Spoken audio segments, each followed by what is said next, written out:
Healthy communication and issues related to improving your relationship with your ex-spouse are very closely related. In fact, a lot of the issues in those two areas overlap each other. So it's probably a good idea to watch the segments in communication and then follow that with the segments in improving your relationship with your ex-spouse, because a lot of the issues in each segment will help you in regard to getting along better with your ex-spouse and communicating better and having a healthier relationship in general with your ex-spouse. And that's very important, clearly, in order for your children to experience the healthiest possible divorce. So our goal is to help you to have the healthiest possible relationship with your ex-spouse so that your children witness healthy relationship between their parents, regardless of whether you are together or apart as a couple.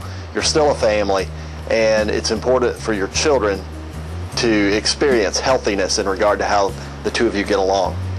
So we're going to start now with communication, and you can't start a discussion about healthy communication without talking about a couple of things first, especially in relation to divorce parenting.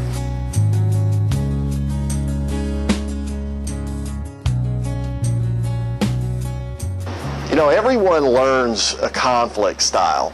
Most of us learn our conflict styles from the important and significant people in our lives as we're young, and we watch them and we develop our own styles based on what we see from our parents, for example, or other folks who are important in our lives when we're young.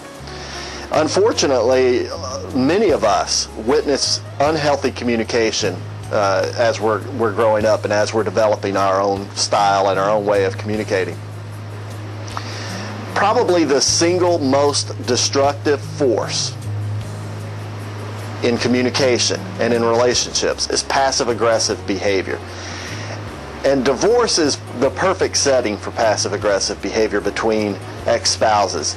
The circumstances are set up to create an avoidance of communication, an avoidance of dealing with an ex-spouse at all. It's part of the system, because the system is so adversarial. It's part of the nature of divorce in general, because there's so much anger and hostility usually that goes along with divorce. And frankly, if you did not communicate well as a married couple, you probably are not going to communicate well as a divorced couple. In fact, that's probably going to get worse. In fact, there are four major categories that get folks in the door for marital therapy, and those categories tend to be, you know, if someone's sitting down for marital therapy and I ask what brings you in, and we just start with some general statements, usually what I'm going to hear from a couple is that they have poor communication or communication issues, differences in how to handle money or a lack of money, differences in parenting style, total disagreement about how to do that, or sometimes just subtle disagreement. Either way, it can cause problems. And then sexual issues. Now, typically in divorce, the sexual issues go away. The other three areas, however, remain.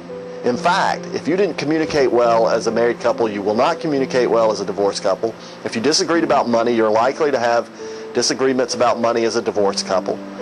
And if you disagreed about parenting, you're likely to continue to disagree when you're divorced. And in fact, all of those areas tend to get worse.